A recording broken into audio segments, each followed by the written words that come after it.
Big news coming in. There's a crackdown on a Popular Front of India in Karnataka, Assam and Delhi. Remember, this is in the continuing raids and crackdown that we've been seeing over several days now. Right, Gargi, after 106 PFI leaders that had been taken into custody last week, and now we're seeing this huge crackdown again this week. Over 40 PFI members taken into custody in Karnataka. The local police in Karnataka has not just raided, in fact, these PFI leaders, their houses have also been raided, Gargi. That's right. Well, let's go across to Shrija now for more. And Shrija, tell us give us the details, what is happening. And this is in continuation, with the raids that we saw earlier, as well as many of the leaders being taken into custody.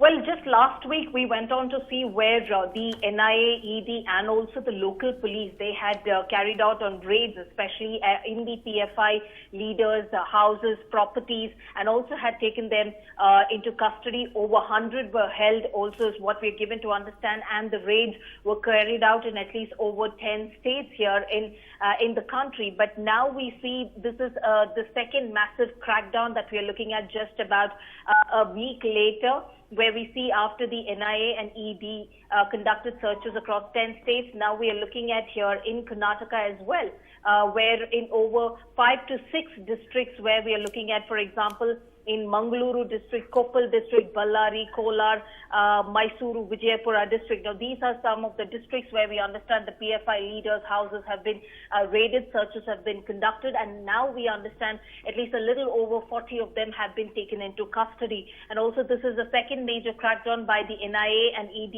and the local police after last week's raid across the country. Now, according to the local police, they say that the PFI leaders were arrested for allegedly conspiring to radicalize Muslim youth and also training them using weapons. Now, the action taken by the police have been based on the intelligence inputs now provided by the NIA itself. Right. Last week what we saw was the ED, the NIA and the state police in combination arresting over 100 PFI leaders, and this time around we are seeing more such arrests are taking place. We have Ratnadeep joining us on the phone line. Ratnadeep, PFI members arrested across Assam.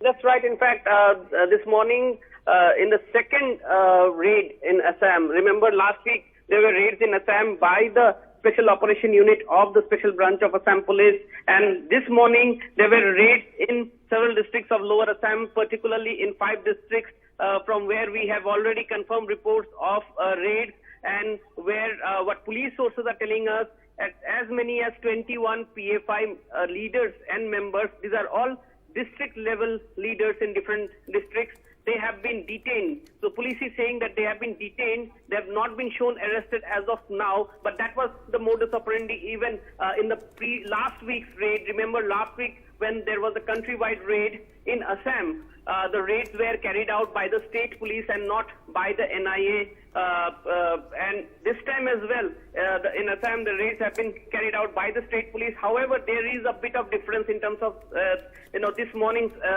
raid. Now, last week, the Special Operation Unit of Special Branch of Assam Police had registered a case, and all the raids that took place, particularly in Lower Assam, were conducted by the officers of the Special Operation Unit of the Special Branch. But this time, what police sources are telling us, in fact, we did speak to some of the top police officials before we went on air with this breaking news. They are saying that fresh cases have been registered in the districts where the raids have taken place. So, and with respect to those cases, each of the district police have detained these PFI leaders or members from different parts, including women as well. That's what we have been given to understand by state police sources. And the raids, in fact, continue as we speak. Right. There have been visuals which have come in, particularly from Kamrup district, because most of the detention has taken place in Kamrup district. Kamrup district and the Gwalpara districts are 2 districts where PFI had a substantial influence. And apart from that, Darang, Baska, and even in districts like Dhubri, which borders Bangladesh, raids have taken place.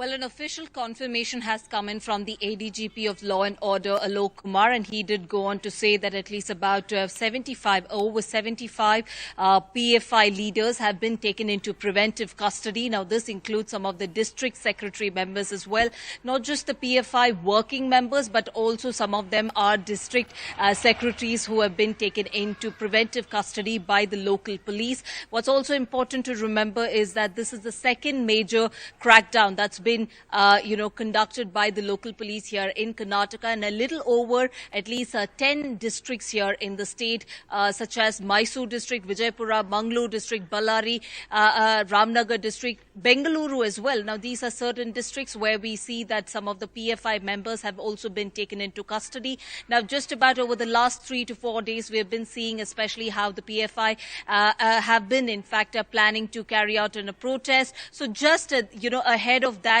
we understand that the local police, in an early morning operation, have in fact barged into their properties and they have taken them into preventive custody. This is across the state of Karnataka. This also, we understand, is that there were certain protests that were being planned in the coming days by the PFI, and that is also one of the major reasons why we understand the police had to take them into preventive custody. What's more important to note that just about last week, we went on to see, based on the intelligence input provided by the NIA, the ED, also the NIA, ED, and also the local police across the country, they had carried out on a major crackdown by taking over 100 PFI members into custody, and then later arrests were also made. According to the police, they also say, based on the intelligence input, this is because of certain alleged terror charges that were leveled against the PFI members, and also because of the training, which in terms, according to them, they say that they had found certain weapons. So keeping this in mind, they were taken into preventive custody. But as far as the second major crackdown that's been taken place